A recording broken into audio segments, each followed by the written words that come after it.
Okay guys, so I'm going to do a quick look through of the extra deck that I've put together for my megaliths, and actually this extra deck will probably work quite well in a few different decks. The first card that I'm looking at is my Herald of Mirage Lights. It takes two monsters with the same type and attribute except tokens to summon it, so that's any of my megalith cards as they're all earth rock type monsters. When a spell or trap card is activated, as a quick effect, I can send one fairy monster from my hand to the graveyard to negate the activation. So that's binning out my Bentons from my hand to just stop my opponent from activating spells and traps. If I do so, I destroy that spell and trap.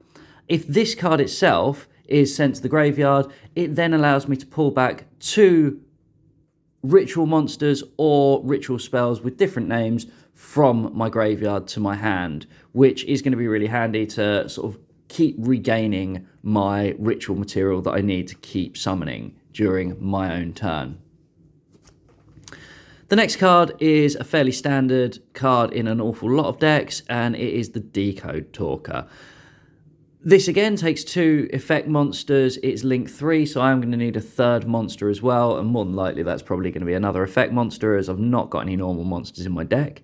It gains 500 attack for each monster it points to, which is pretty good. That's potentially 3,800 with 3 red arrows on this card.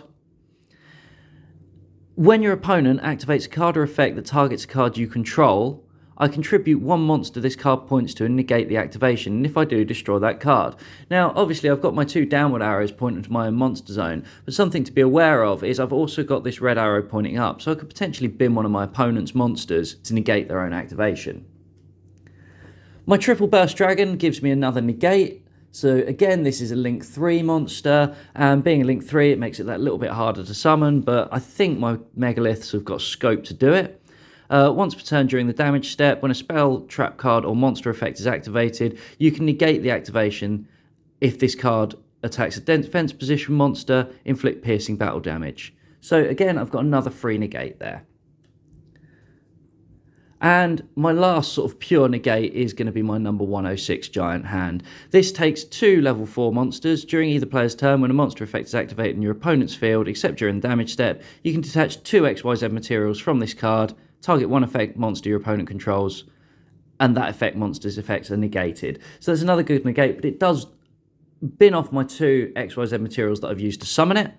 And so really that's only got one use, but that's where I'm then going to bring into play my gravity controller. So my gravity controller takes 1 non-link monster in an extra monster zone, so more than likely that is going to be my Giant Hand.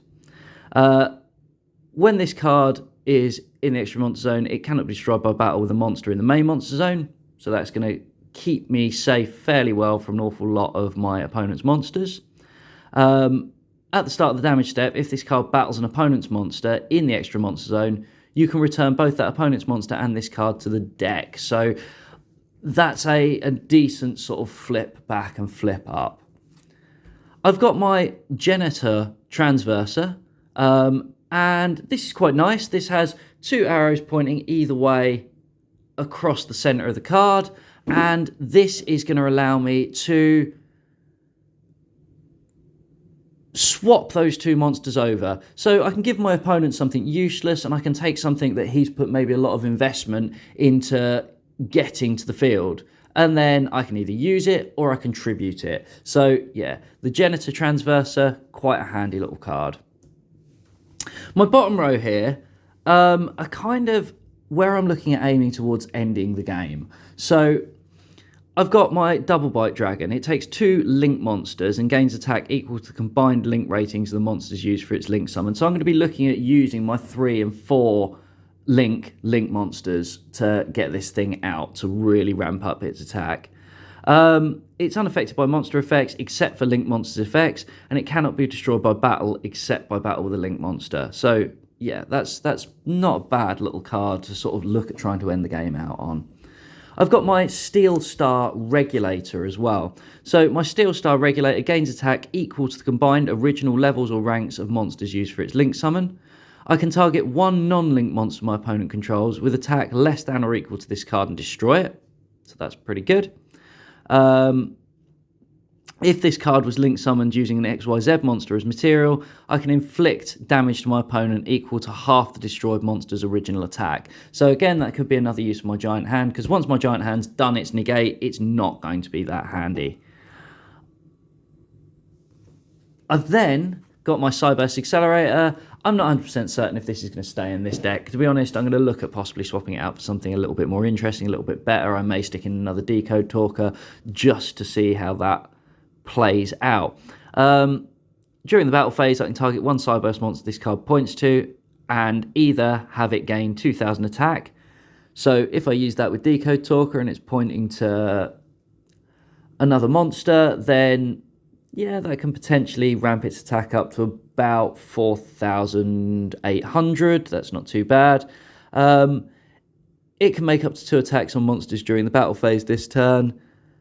This card cannot attack the turn this effect is activated. You only use the effect of Cyburst Accelerator once per turn. So it's okay, but it's, I don't know, it's very much something that is buffing another card rather than trying to slow down my opponent. And really, this deck is going to be all about slowing down my opponent.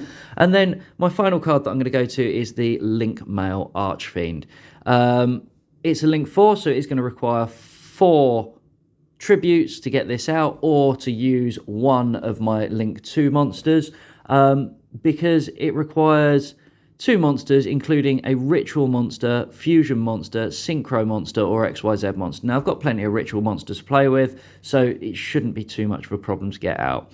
If this card is special summoned, I can target one Ritual, Fusion, Synchro, or XYZ monster you control, or in your graveyard. All monsters your opponent currently controls lose attack equal to the targeted monster's attack. So that's going to be really, really handy if I pull out my Phaleg, because at 2,500, that's going to zero an awful lot of my opponent's attacks. Your opponent cannot target monsters you control that were special summoned from the extra deck with monster effects. So yeah, another good bit of control there. If this card will be destroyed by battle or card effect, I can banish one Ritual, Fusion, Synchro, or XYZ monster from my graveyard instead. So I've got plenty of Ritual monsters that are going to be sitting in my graveyard, and so again, that's going to be a really, really powerful card working within the Megalith archetype. Okay guys, so that's my extra deck for this this setup. In the next few videos, I'm going to be going through sort of how I've gone through and found all these different cards and why I've put this together. I'm going to show you how to use things like Yu-Gi-Oh! Fandom, and hopefully after those, I'll look at playing a few games with this Megalith deck to see how this reacts with just a couple of my friends. So, yeah guys, I will see you in the next video.